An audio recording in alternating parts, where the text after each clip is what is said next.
This is Future Sense Now, where we explore the landscape and byways of our shared futures. Future Sense Now is brought to you by the Futures Forum. Stay tuned for a journey to the future with host Dr. Claire Nelson.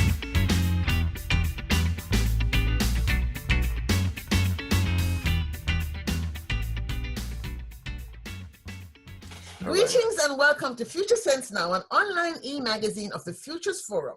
It is May 2018, and this month we're celebrating World Information Society Day with an exploration into the futures of artificial intelligence.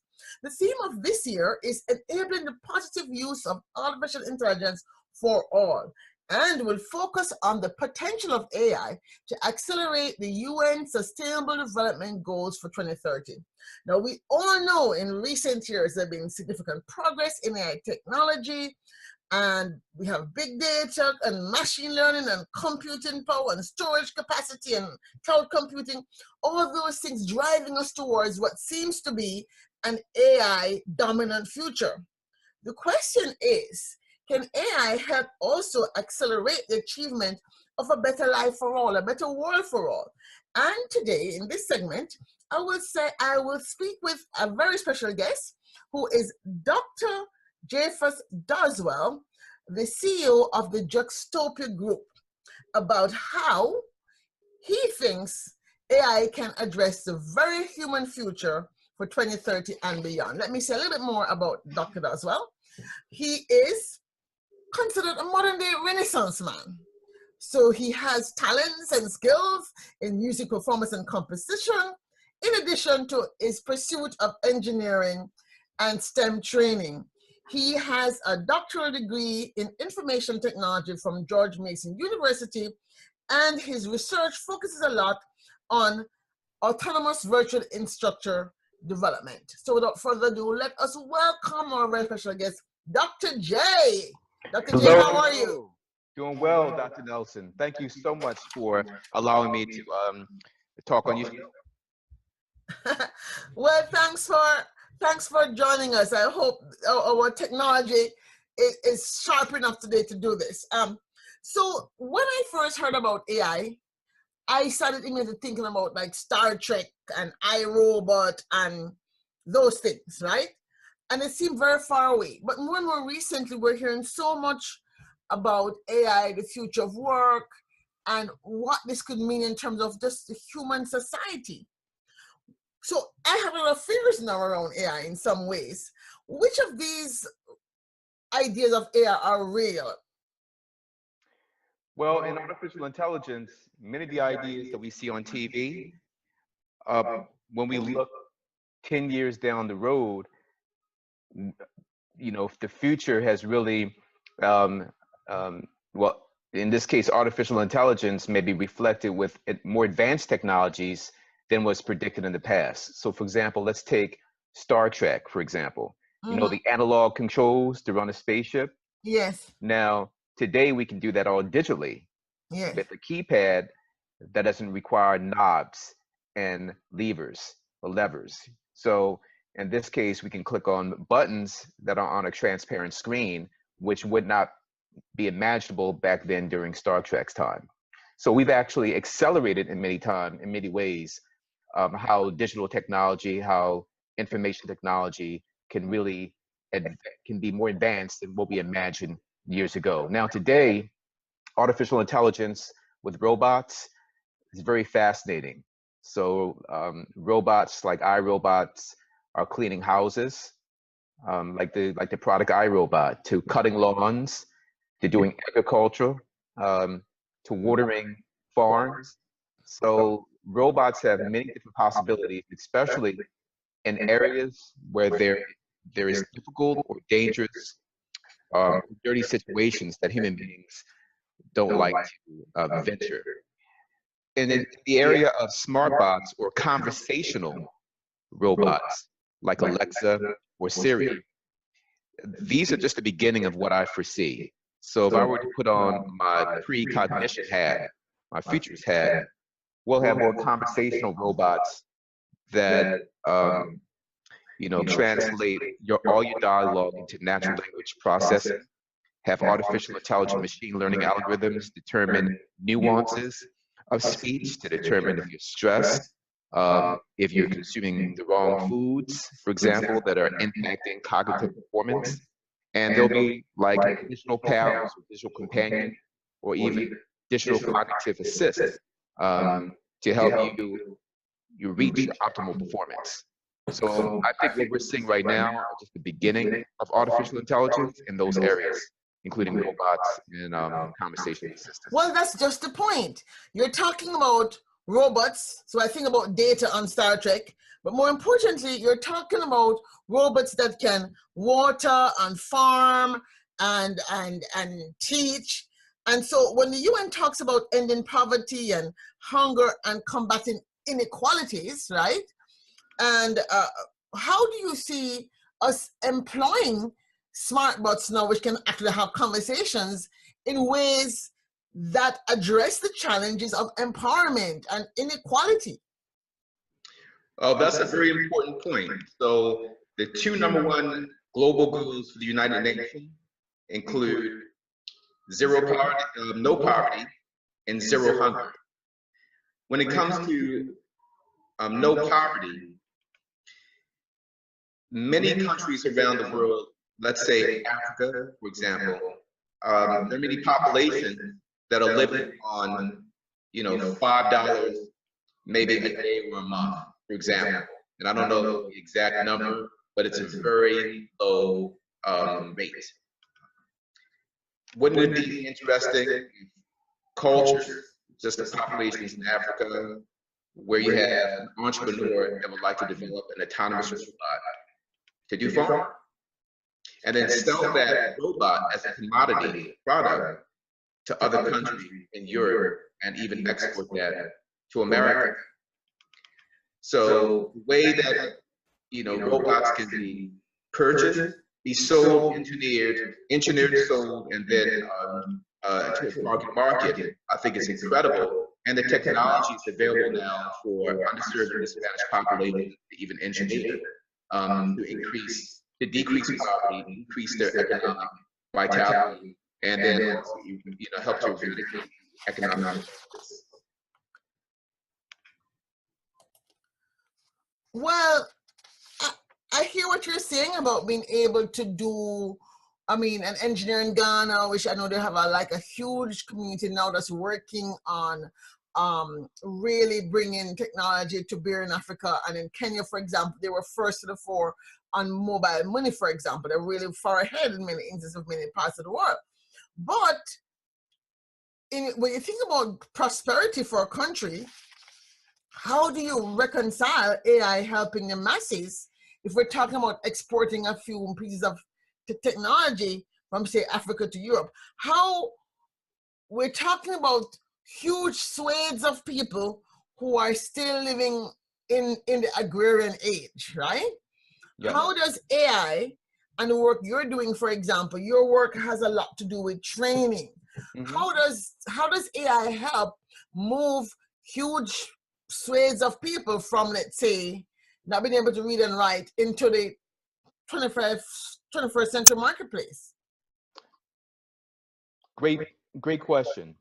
So my dissertation was on artificial intelligent virtual instructors that operated within mixed reality environments, be it embodied or non-embodied. Okay, let me get it again. Artificial intelligence virtual instructors. Yes. Okay. So artificial intelligent virtual instructors. So let's define that a little bit. A virtual instructor, in the way I defined it, is an artificial intelligent and autonomous software program that can deliver instruction to the human being, and I hypothesized in many subject matters better than a human being can teach oneself. Now, the value proposition of this type of software program is that the artificial intelligent virtual instructor can deliver instructions like, fundamental math, literacy, reading literacy, and a cost that's almost free, because you don't pay the software where you have to pay human beings. And consequently, masses can be educated, especially once the artificial intelligent virtual instructor can tailor that lesson to the human being. Now, this is a dissertation, but have you done any work to actually prove or disprove this? Oh, absolutely. So in 2006, right after I graduated from my PhD in 2005, I organized a worldwide committee on the Virtual Instructor Pilot Research Group.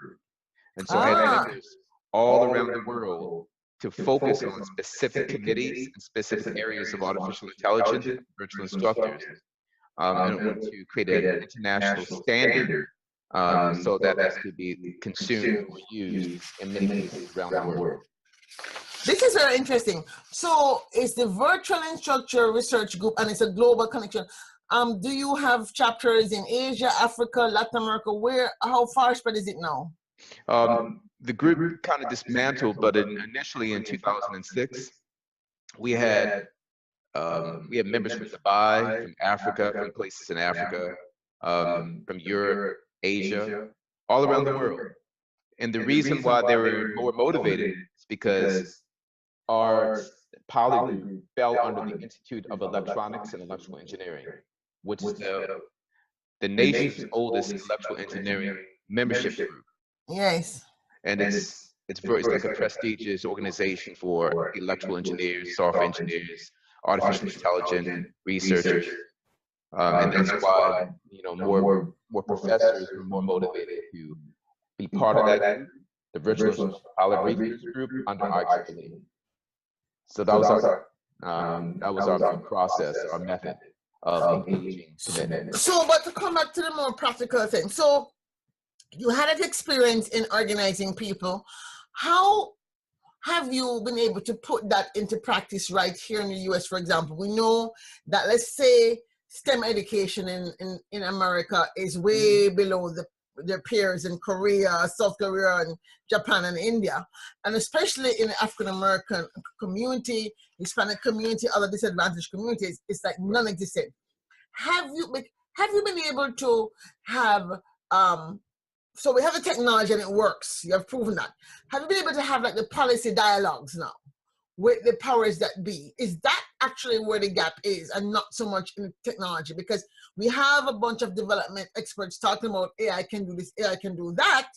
But if the scientists are making it and then the policy people are saying, hey, wait a minute, how do we make it so it's more comfortable for the policy people to actually implement these support systems, if you will, for teachers? The policy discussion have not been, the conversations about policy and introducing artificial intelligence instructors within classroom environments have really not been discussed. And it becomes very controversial because of the jobs that could be displaced. And there's still the question of, and there's still the hold on to, human beings can teach. Well, and that would have to be proven otherwise and introduced gradually. So today's policy is that we still need people in the classroom. Artificial intelligence may be able to complement the human being in the instructional process, but not totally replace. And definitely in 2005, conversations, humans were not ready. So I had to hold off until about 10 years or so until we can have this conversation. No, but we're having a conversation now. I mean, the UN is saying, hey, ICT is for all in order to get to 2030, more inequality, more equality, more access to education in STEM for women and girls. All the things you're talking about, this conversation we should be having this conversation now. So how can we work with people like yourselves that do have software available that can indeed support, let's say, the goals of the UN agenda around education, healthcare education in particular? We know there's a huge gap in terms of numbers of trained nurses in Africa, for example, or trained, respiratory therapists. how can we have a conversation that will allow us to actually test some of these models, and if necessary, do the 12-year longitudinal study between now and the year 2030 to say, hey, we tested this and it can work. What needs to happen from your perspective?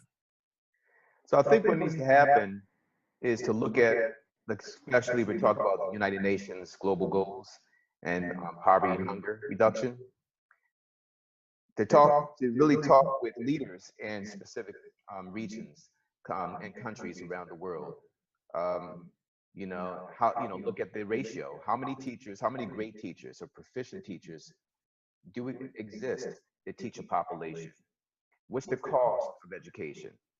We know it's high in America. Most likely it's very high, the ratio, maybe one instructor to many, many students, as it is in healthcare. One doctor for 10,000 for 10,000 individuals. So the ratios will lend itself to really automating the human being, replacing the great instructors and the great physicians. I think that problem statement really has to be quantified first in order to really communicate how serious this problem is, and it's not getting any better. Once that happens, policy then has to, in my opinion, adopt something that will create a solution by 2030, because 2030 is happening and we're moving towards 2030 every second. So how can policy, every second we're moving to 2030. Yes. Right? So the past is a second ago. So how do we move forward and make this happen? So I think the policy discussion needs to understand, individuals need to really understand how artificial intelligence works, that it's not going to take over the whole human race, that we have controls because computer programmers control this. It's just a bunch of software. You can pull the plug and the software doesn't work anymore. So that fear factor, I think, it needs to be addressed. Actually answered my question, but I was going to say, hey, can we actually pull the plug? I don't know about that, because, I mean, I hear what you're saying, and I think in theory and in practice, we ought to do something about it. I certainly feel as if to say, as somebody who has been working in development, planning for a long time, somebody who is actually embedded in the whole development arena, I would certainly like, after this conversation, to kind of maybe see if we can actually have an experiment in the Caribbean somewhere, in even one class, just to have a test, if you're willing to do that. But then what if we're to really run amok? What if we have, in 10 years from now, self-learning computers, quantum computers, and all these evolutionary things people are talking about, and the machines become, as Ray Kurzweil put it, smarter than us? What then we do then? Or should we not fear, or should we begin to put in place let's say the guidelines and the safeguards even as we move forward? What is your thinking on that? I think that just like we have cybersecurity and from I'm a software engineer trained. Software engineers then have to have ethics in their software development practices. And there needs to be rules and regulations on when you're coding something. Is there another third party that audits the software for this? Got you. See, and that's where the policy comes into play, where if we have cybersecurity policy now, rules and regulations, that even if companies that have data that needs to be protected under, for example, in healthcare, under the HIPAA policy and acts, if that's violated, then there's some repercussions. There are consequences, sometimes adverse. Same thing with education. If your software is being discriminatory, for example, in its educational process, and you're the developer of that software, then that company that developed the software will be fined. Got you. Now you help me think through that missing piece, this idea. In the same way we have rules, again, how we share the future means how we share the rules.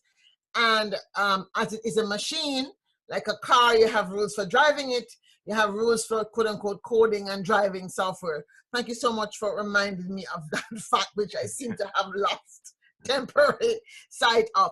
So as we draw to a close, one of my driving forces as a futurist and development let's say, practitioner or advocate evangelist, is the need for us as a community of travelers through time and space to be more intentional, if you will, about the future that we are creating, intentional about the stories that we're telling ourselves, and we tell those stories in our media. As you think about the future, Juxtopia's role, as you see it, you have a very clear vision for Juxtopia. You're talking about serving the educational plight of underserved and disadvantaged minorities in science, technology, engineering, and math. You're talking about this Juxtopian effect that you want to have an impact of increasing STEM proficiency in the workplace and entrepreneurship as well. So can tell me a 2030 headline that would sort of say how Juxtopia has helped to achieve some of the goals for the UN Agenda 2030 through the Juxtopian effect? That's an excellent question. And I'm gonna try to put on my futures hat on right now. So the way that Juxtopia can do this under a Juxtopian effect is to deliver its technology to advance underserved and disadvantaged populations, let's say health and learning, because these are two areas in which we operate mostly. So in learning, let's take an African country, for example. Let's take Zimbabwe or Gambia, or some places in the Congo, where there aren't many instructors and the students are struggling with fundamental literacy. In 2030, we can predict that a Juxtopia intelligent virtual instructor called Jivi will tailor instruction to a huge population of youth and adapt the infrastructure that is already there to tailor the pedagogy directly to the learning style of the individual child. So, for example, if the child wants to learn from his or her favorite cartoon character, linear algebra, geometry, trigonometry, foreign language, then that pedagogy is going to be delivered to that child and measured quantitatively and qualitatively using machine learning algorithms continuously 24/7 and available and accessible at the lowest cost possible. That's in learning. That can be done practically in 2030 based on the research that we've been doing since 2005.